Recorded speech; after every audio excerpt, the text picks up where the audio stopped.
Welcome back to लक्ष्य basic knowledge hub. आप सभी का स्वागत है मेरे चैनल में दोबारा। चलिए शुरू करते हैं एक नए प्रोग्राम के साथ। Write a program by using following specification. ये आपका ऑब्जेक्ट है। इस ऑब्जेक्ट में गाइज आपको 5 पॉइंट्स कवर करने हैं। टाइटल अबाउट माय कॉलेज, मतलब आप जो HTML में टाइटल लिखते हैं वो माय कॉलेज लिखेंगे। इमेज आपको बैकग्राउंड में रखनी है। आपको अपने कॉलेज का नाम लिखना है टॉप पे और एड्रेस लिखना है स्मॉल साइज में, कॉलेज का ही जो भी आपका इंस्टीट्यूट है। Name of courses offered list, लेकिन डिफरेंट कलर स्टाइल होनी चाहिए सारे कोर्सेज में, और एक स्क्रॉलिंग टेक्स्ट ऐड करना है। So let's start the program. Video के अंत तक बने रहिएगा। लाइक शेयर सब्सक्राइब करना ना भूलें। आपके एक लाइक से मुझे बहुत सारी मोटिवेशन मिलती है। और गाइस कमेंट में जरूर कुछ ना कुछ लिखें। लास्ट में हम बहुत सारी ट्रिक्स शेयर करेंगे।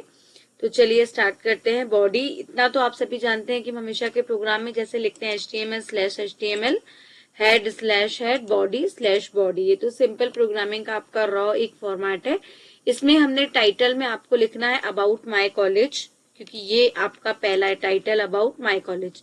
सिर्फ इतना ही आपको लिखना है। लेकिन मैंने ये पूरा का पूरा ऑब्जेक्ट इसलिए लिखा है क्योंकि मुझे पढ़ाने में बहुत कन्वीनियंस हो जाते हैं। मैं वहां से पूरे पॉइंट्स देख के पहचान लेती हूँ कि मैंने कितना कवर किया है।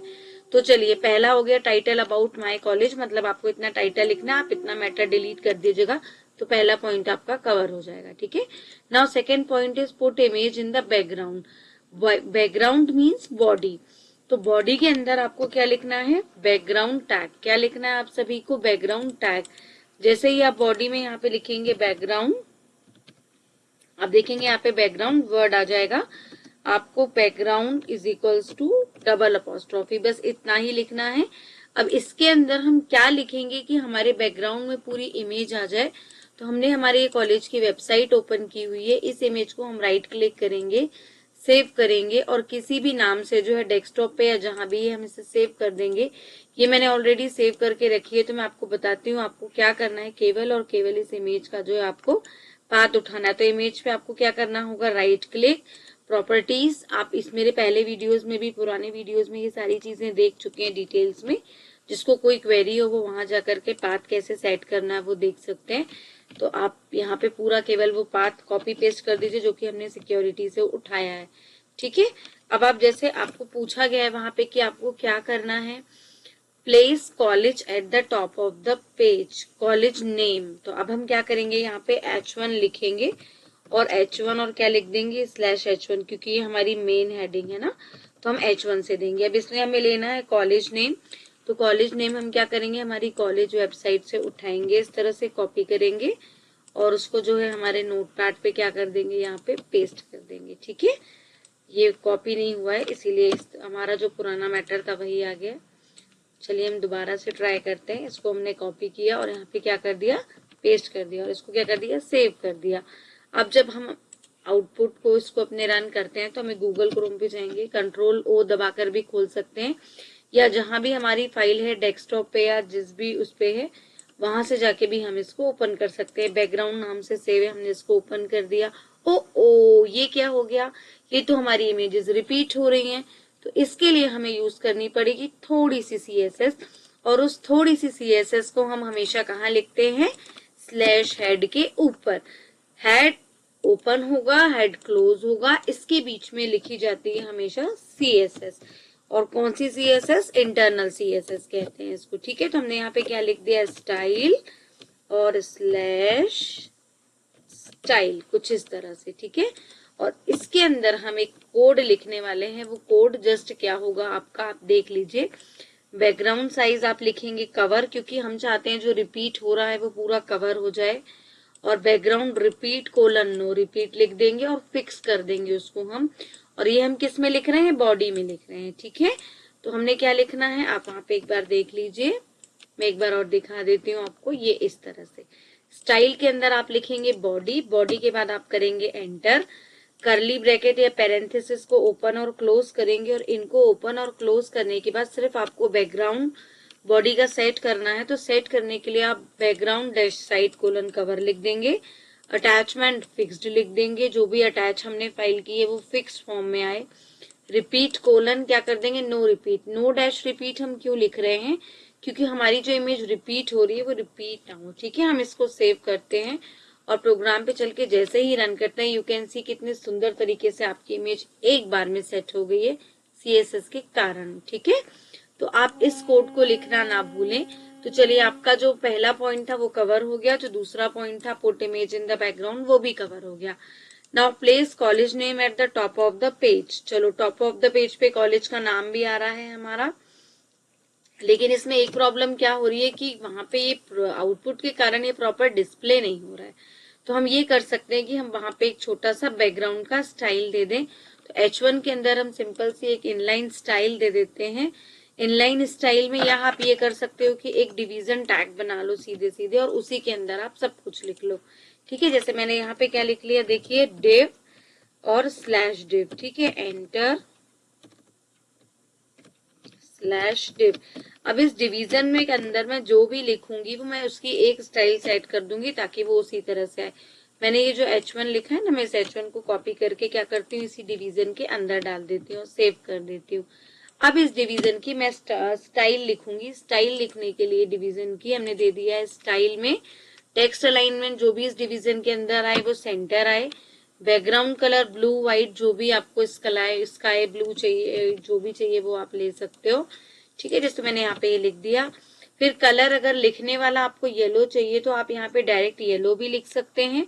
अदरवाइज आप गूगल पे सर्च कीजिए कलर कोड फॉर HTML, वहां से आपको जो भी कलर कोड चाहिए वो यहाँ पे कॉपी पेस्ट कर दीजिएगा और उसके आगे हैश लगा दीजिएगा, तो आपका कलर भी आ जाएगा बहुत सुंदर तरीके से। ये आपका बैकग्राउंड कलर है और जब कलर लिखते हैं तो सिर्फ टेक्स्ट का कलर होता है। ठीक है, तो आप डिवीजन में ये इस तरह से लिख दीजिए। अब आप इसके अंदर जो भी लिखेंगे आप देखेंगे, जैसे मैंने यहाँ पे H1 लिखा तो ये मेरा पहला हुआ। अब मैं इसमें क्या लिखूंगी, H2 या H3। मैं ऐसा क्यों कर रही हूँ वो मैं आपको बताती हूँ, क्योंकि आपका ऑब्जेक्ट अभी पूरा नहीं हुआ है। आपके सेकेंड ऑब्जेक्ट में क्या लिखी है पढ़िए, पहले नेम चाहिए और फिर एड्रेस भी चाहिए, लेकिन कॉलेज का एड्रेस स्मॉल साइज में चाहिए। तो मैं क्या करूंगी, वेबसाइट पे जाऊंगी, कॉन्टैक्टस पे जाऊंगी, ये मुझे एड्रेस मिल गया है, यहाँ से मैं इसको कॉपी कर लूंगी और क्या करूंगी, मेरी जो भी मैंने यहाँ पे कोडिंग कर रही हूँ यहाँ पे स्मॉल में उसको क्या कर दूंगी, पेस्ट कर दूंगी। अभी मैं यहाँ पे देखिए ना H1 में स्टाइल लिख रही हूँ ना H2 में स्टाइल लिख रही हूँ। क्यों, क्योंकि मैं ये सब एक डिवीजन टैग के अंदर लिख रही हूँ और इस डिवीजन टैग के अंदर मैं जो भी चीजें लिखूंगी वो कुछ इसी तरह से डिस्प्ले होंगी। ठीक है, तो चलिए अब मैं क्या करती हूँ, इसको सेव कर देती हूँ और वहां पे चल के हम देखते हैं अपने आउटपुट पे कि ये किस तरह से आ रहा है। लुक, कितने सुंदर तरीके से हमारे कॉलेज का नाम और एड्रेस आने लगा है ना। तो आपको हमेशा अपने ऑब्जेक्ट पे फोकस करना है। आप ऑब्जेक्ट से थोड़ा सा भी इधर उधर एक दो पॉइंट होंगे तो आपका जो प्रॉपर आउटपुट है वो जनरेट नहीं होगा। ठीक है, अब हमारे पॉइंट्स कितने कवर हो गए, देखिए पहला कवर हो गया टाइटल लिखने में, दूसरा बैकग्राउंड का भी हो गया, तीसरा कॉलेज का भी हो गया और एड्रेस का भी हो गया। अब add name of courses offered in different colour style, मतलब आपको बहुत सारे कोर्सेज के नाम लिखने हैं लिस्ट बनाते हुए, लेकिन उसमें डिफरेंट कलर्स होने चाहिए। तो आप जानते हैं कि लिस्ट बनाने के लिए भी मैंने बहुत पुराने वीडियोस में अपने बहुत सारी चीजें बताई हैं कि ऑर्डर्ड लिस्ट कैसे बनाते हैं, अनऑर्डर्ड लिस्ट कैसे बनाते हैं, उनकी पूरी डिटेल्स और डिस्क्रिप्शन है, आप वहां से जाके चेकआउट कर सकते हैं। मैं अभी यहाँ पे ऑलरेडी मैंने कोड लिखा हुआ है जिसको मैं यहाँ से कॉपी पेस्ट करके आपको वहां पे समझाती हूँ कि ये किस तरह से लिखना है। स्लैश डिव के बाद लिखना है, आपको घबराने की जरूरत नहीं है। बहुत सारा कोड देख के आप लोग कंफ्यूज मत होइए, बहुत सिंपल सी चीज है। ठीक है, मैं आपको इस तरह से दिखाती हूँ। पहले तो मैं इसको कर देती हूँ Ctrl+X ताकि आप लोगों को दिक्कत ना हो। मैंने कुछ भी नहीं किया है, सिंपल एक UL लिखा अनऑर्डर्ड लिस्ट, फिर नीचे आए सिंपल /UL लिखा। ठीक है, इतना बन जाएगा, इसमें कोई दिक्कत नहीं है। फिर हमें क्या लिखना है, LI टैग लिखना है और लास्ट में क्या लिखना है, /LI। और इसके बीच में मैंने ये जो कोर्सेज की लिस्ट है मैंने वेबसाइट से कॉपी पेस्ट की है।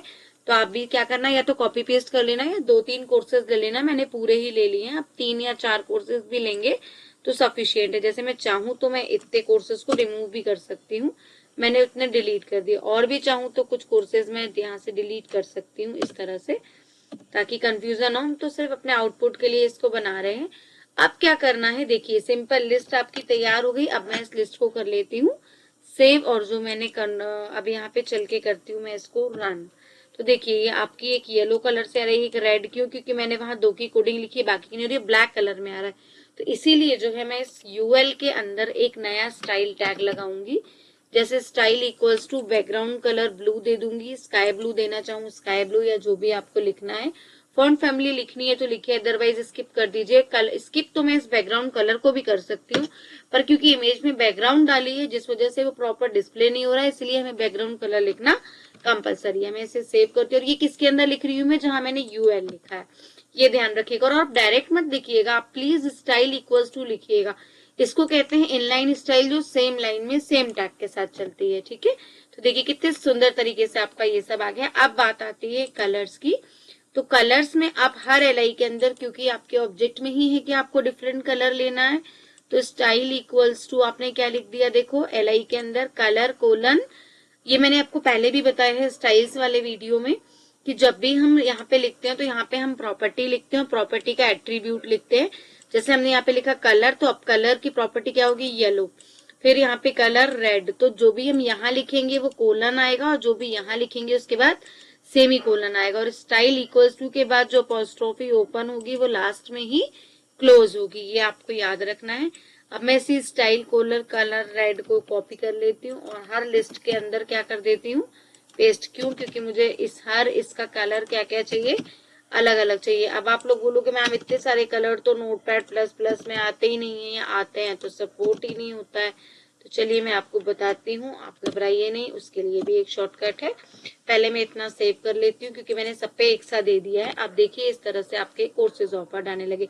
अब कलर के लिए मैंने आपको जैसे भी पहले बताया था कि हम हमेशा की तरह क्या करेंगे, गूगल क्रोम पे लिखेंगे कलर कोड फॉर HTML। बस आपको इतना सा करना है, कोई भी एक वेबसाइट खोल लीजिएगा, इजीली आपको कलर्स मिल जाएंगे। जैसे मुझे सपोज ये ग्रीन वाला कलर चाहिए तो सिर्फ ग्रीन लीजिए और इस कोड को कॉपी कर लीजिए। कॉपी करने के बाद अगर आप दिखा देती हूँ अगर आप देखना चाहें तो इसको आपको कहाँ से लेना है, आप कलर कोड .html खोलेंगे, जहां से भी आपको कलर लेना है, इस कलर ये वाले कलर कोड को क्या कर लेना है, कॉपी कर लेना है, ठीक है। और उसके बाद इसको वापस मैं छोटा कर लेती हूँ, ठीक है। उसके बाद जब हम यहाँ पे आएंगे तो मुझे करना क्या है, सिर्फ जहां मैंने रेड लिखा है ना कर देना और पेस्ट कर देना और इसके आगे लगा देना है हैश। बस इतना सा काम आपको करना है। अब मैं यहाँ पे आके जब रन करूंगी अपने प्रोग्राम पे तो देखिए वो कलर आने लगा। तो आप कोई भी कलर जो है, जितने भी कलर्स के पिक करना चाहे वहां से पिक कर सकते हैं। अदरवाइज रेड भी लिखा रहेगा तो कोई इश्यू नहीं है, ठीक है। जैसे रेड है पूरे में रेड रहने दीजिए, कहीं आपको ग्रीन लिखना है तो ग्रीन लिख दीजिए, कहीं आपको स्काई ब्लू लिखना है तो स्काई ब्लू लिख दीजिए, वहां से कोड पूरे लेने हैं वहां से लिख दीजिए, दोनों ही उसमें कोई दिक्कत नहीं आएगी आपको ऑरेंज लिखना है तो आप ऑरेंज लिख दीजिए, ठीक है। स्पेलिंग मिस्टेक मत करिएगा, छोटी छोटी स्पेलिंग मिस्टेक या कोलन वगैरह नहीं लिखने से क्या होता है कि हमारा जो डिस्प्ले है वो प्रॉपर हो नहीं पाता है। सिर्फ मैं कलर्स चेंज कर रही हूँ इस तरह से, सेव, ठीक है, सेव और हमारी कोडिंग पे run. So look how it is looking like, ठीक है।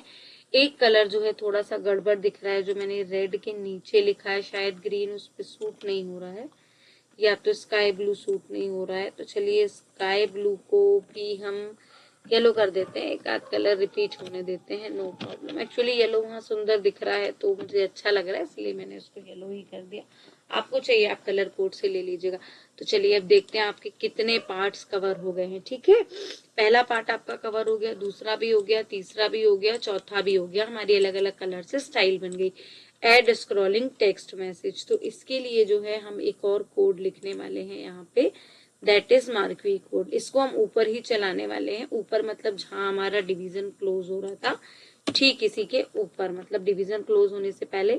आपको पता है कोई भी टेक्स्ट जब हमें मूविंग लिखना होता है तो मूविंग टेक्स्ट लिखने के लिए हम हमेशा कौन से कोड का यूज करते हैं, मार्क्वी टैग का यूज करते हैं। कौन से टैग का यूज करते हैं, मार्क्वी टैग। तो चलिए हम स्टार्ट करते हैं। ये मुझे कहाँ लिखना है, मेरा प्रोग्राम जो है वो ये सेव है, ठीक है। डिवीजन के पास मैंने इसको कर दिया पेस्ट। अब ये क्या है, ये देखिए हमने क्या लिखा है, देखिए मार्क्वी। मैं चाहती तो इसको क्लोज कर सकती थी, स्लाइड लिखने की जरूरत नहीं है, बिहेवियर आप लिखेंगे तो ठीक है, अदरवाइज आप स्किप कर दीजिए। मार्क्वी और स्लैश मार्क्वी के बीच में फॉन्ट साइज भी आप स्किप कर सकते हैं, सिंपल लिखिए NAC accredited A grade college, या आपको जो भी लिखना हो, वेलकम टू माय कॉलेज या this is the best college या बेस्ट कॉलेज ऑफ जबलपुर, या आपको XYZ जो भी लिखना है सिर्फ वो हेडिंग डाल दीजिए। आप मार्क्यू स्लैश मार्क्यू लिख दीजिए, सिंपल। इतना सारा लिखने की जरूरत नहीं है, सब कुछ स्किप कर सकते हो आप, ठीक है। लेकिन वो थोड़ा सा अच्छा दिखता है एट्रीब्यूट्स में, इसीलिए बस देखिए आपका ये एक स्क्रॉलिंग टेक्स्ट भी ऐड हो गया है इसमें। तो कैसा लगा आपको आज का वीडियो जरूर बताइएगा, लाइक शेयर सब्सक्राइब करना ना भूलें। और एक चीज याद रखिए कि डिवीजन के अंदर आप जो भी लिखेंगे और डिवीजन में जो स्टाइल अप्लाई करेंगे वो अपने आप सब पे आएगी, तो आपको अलग अलग लिखने की जरूरत नहीं है।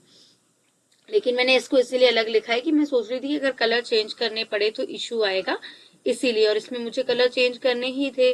तो वीडियो समझ में आया हो और अच्छे से आउटपुट सबका बन जाए तो मुझे प्लीज कमेंट में बताइएगा कि आपका ये प्रोग्राम रन हो गया है और मैम हमारा आउटपुट आ गया है।